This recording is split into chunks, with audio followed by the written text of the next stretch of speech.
Hello everyone, it's Toby from Toby's Urban Sketch. Today we are sketching this scene, a little village scene from Sighisoara in Romania. We're doing direct watercolour sketching. What does that mean? It means we come in, the first thing we do on our page is we add watercolours. We find shapes, we add loose colours, and from there we use some soluble ink to add a bit of tone and structure.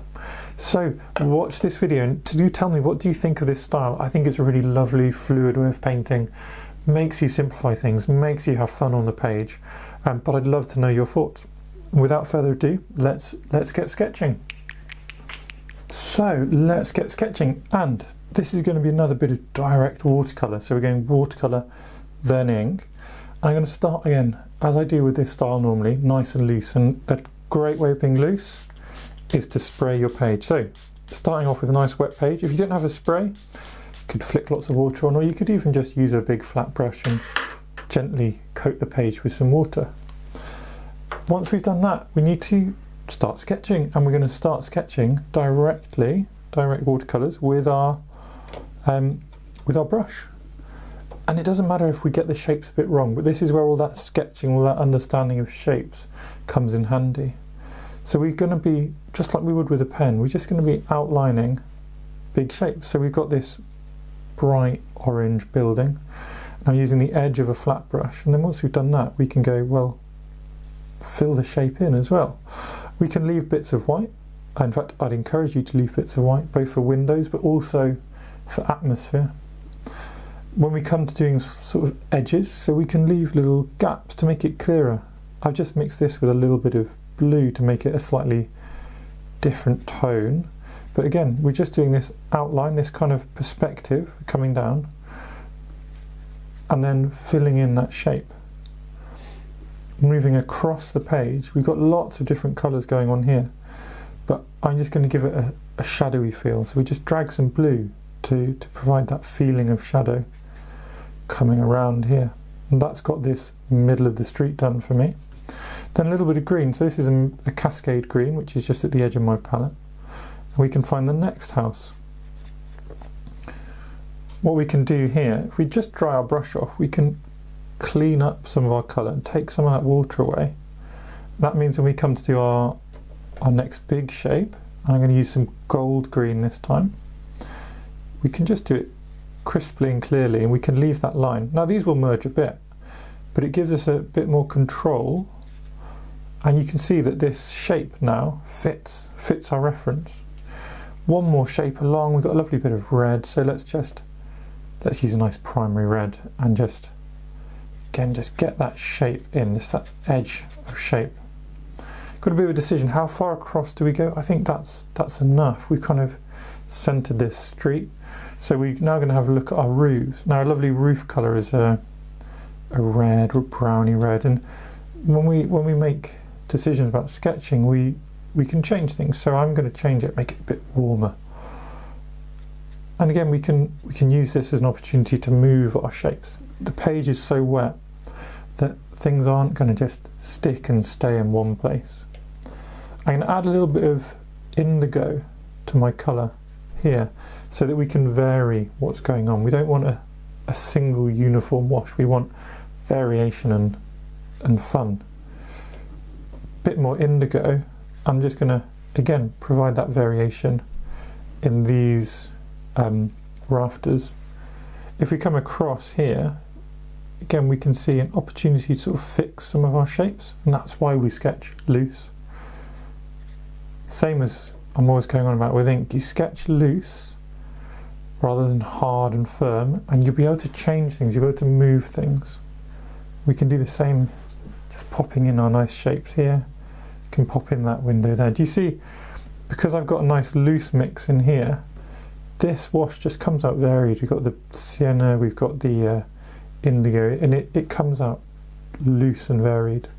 Can do the suggestion of these steps coming down, and then a bit more water, a couple of touches of our brush, and then move things around and just get that loose feeling. That lovely loose feeling you can get with watercolours. Now we've got something obvious in the middle here, haven't we? We've got these lovely plants. So we've sort of painted around a lot. I'm going to grab a tissue And we're going to pull out, and this is why you paint wet, we're going to pull out our shapes for our plants. And you see we can get almost all of that pigment up. And now we've got two lovely circles of white that we can come in with a slightly smaller brush. And we've got a kind of pink, haven't we? So let's just dabble in that pink. That's going to be one of our plants. And we're very happy, at least I'm very happy to leave these hard edges in there because plants are filled with hard edges. I'm going to come in on the next one with a bit of Scarlet Lake, so getting that more red, primary red feel. So this is quinacridone magenta, I believe, and here's just a bit of Scarlet Lake. And then we can already just grab some green. I've got a nice cascade green here. We can just mingle that in a few places, but again, leave plenty of white. We want this to grab the eye, grab our attention, but also don't be worried if it starts mingling it, doing its own thing a bit.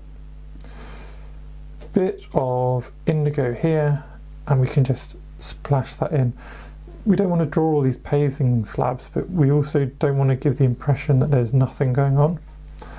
So the way to do that, for me at least, is touching in some colours, letting them move, mingle, creating that variation. We've got other decisions we can make. So we've got this curb line that she's coming in, so we can pull that out, or it might be easier to do that instead of with a tissue, with a straight brush, or it might have dried. So no decision to be made because we can't pull it out because it's already dried, which is fine. The other thing we can do is come in with a bit of an interesting sky. So drop in some cobalt. I'm going to just touch a little bit of phthalo blue on top of that. Going to also get a little bit of moon glow into the sky. But now we've got all the colours we need on the page. We can just push them, pull them around. And then they'll blend, they'll move, they'll do their own thing. But we can encourage them to be where we want. And I'm going to leave gaps. We've got white, you see, above these houses. Let's just leave those lovely elements of white. Make things really loose as you come out. Get those constructional brush marks going so that we can see how we've built our sketch. So it's not just a finished work of art, it's also a display of the processes that you went through. If you want a bit more intensity, we can always drop in some blue in a couple of places, and again, because things are wet, if we do that, we can move it around. And if you think you've overdone it, or if you want other white shapes in, clean your brush off and just pull the white out. So we can just come in nicely, create our interesting sky.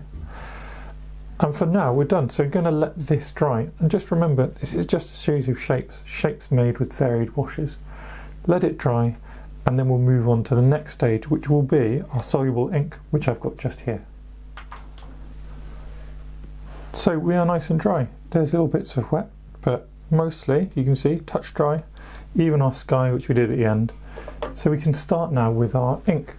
Now I'm going to be using some black, just normal water-soluble ink, and we're going to be loose with this. We are not going to be overdoing it, just really gently finding those shapes again and just connecting them. And we can leave these white. We don't have to join up everything. We don't have to use the exact outlines of our colours and shapes that we've added. We're just trying to enhance the shapes, enhance the tone, and provide some structure onto this very loose wash. And it's very easy to overdo this as well, is what I'll say. So just stop, take it gently, have a look. Have I done too much? Well, ideally have a look before you've done too much. Have I done enough is probably the question you should ask, rather than have I done too much. We got this. Just loose shapes, it's all we're after.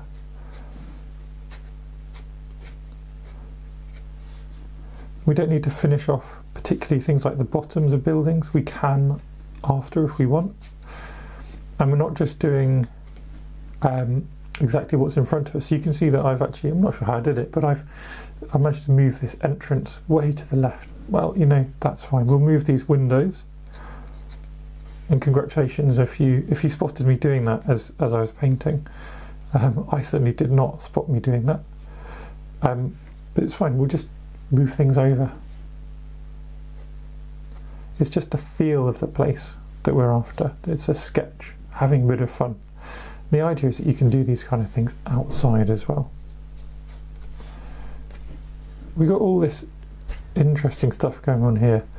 Very complicated, so I'd encourage you to leave it and see what happens when you've built up those big shapes.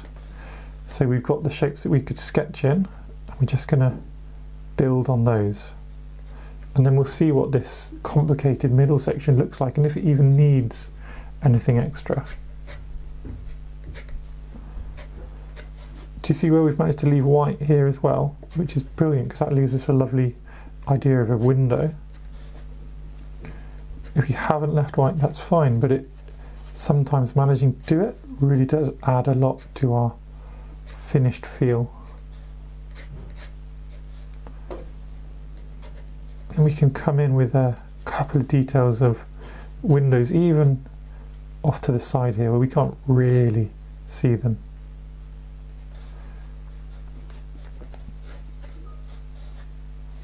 Then these lovely plants. So we don't want to do too much in them to start. Let's start by getting these plant pots going, and then we can come in with just a few speckles and spots and sort of branch-like patterns, much like you'd sketch a tree, for example, and maybe outlining a few bits of pink or red. But again, leave it underdone and then see what happens. We can always come back. Now, we didn't manage to pull out the curb, but that doesn't mean we can't add in these lovely pavement shapes.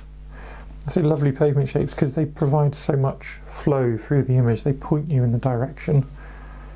We can start to just invent a few more shapes because now we can see a bit more that we haven't overdone it here. And we can add in a few of the sort of umbrellas that we can see in the background. Just a little bit more of that chaos which is going on there. Even some of the umbrellas which are sort of hanging up above the street here. And then let's leave it there. One more thing. That one more window. But let's leave it there and we'll do our next stage and we'll see what else the image needs. I'm going to use a size 6 brush now, and we're going to be basically activating all that ink and using it to create a bit of tone and shadow in a few places. So we just very easily can create some lovely shapes and textures as well. Just experiment with your ink, how hard you have to press with your fountain pen or your whatever pen you're using to get the ink down, and then you'll find you sort of come to your own understanding of how much to use and how much water to use. Whichever method you are using, I can assure you, you won't need much water. So I've basically come in with an almost dry brush, and I'm still very happily moving this ink around. It's just getting a little too dry there, so come in, wash it, dry it off again, and we're back. So you can move all of this ink to create more and more tone and shape going on here. And I want to slightly negatively paint these flowers. So I'm bringing this tone down to the edge of these kind of white areas that I pulled out.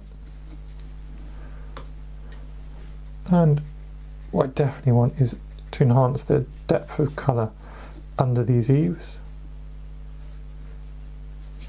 And in a couple of these places which are definitely dark, so inside these buildings. I'm going to do a few splashes on top here as well. And it could be a good idea, if you're having trouble controlling your splashes, to just cover the side of your page that you don't want it to go. And there we go.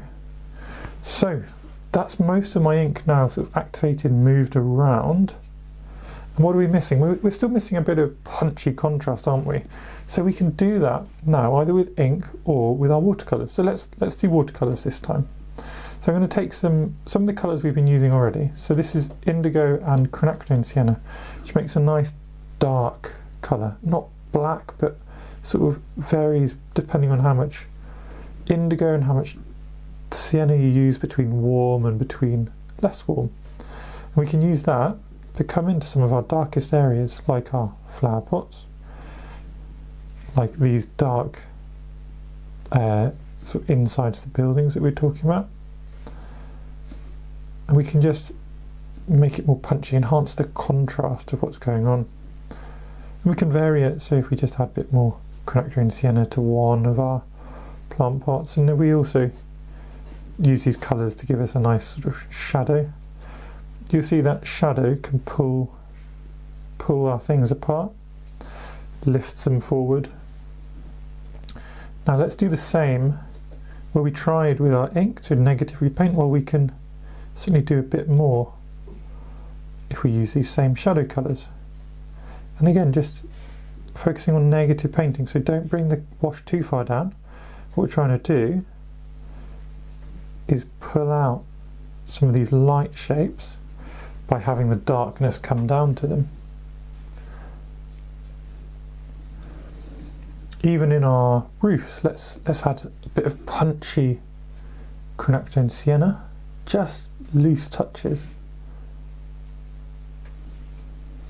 Under these eaves, a bit more of this depth of colour as well, this time more on the indigo. A few more splashes just because I enjoy that feel, but I know some people don't, so don't feel you have to by any means.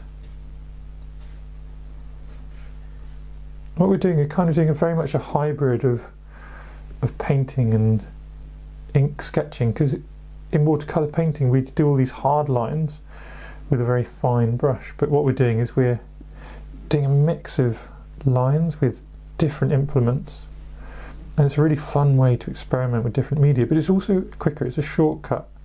It's much easier to be really neat with a sharp pen than it is to be neat with a watercolour brush, at least that's my experience.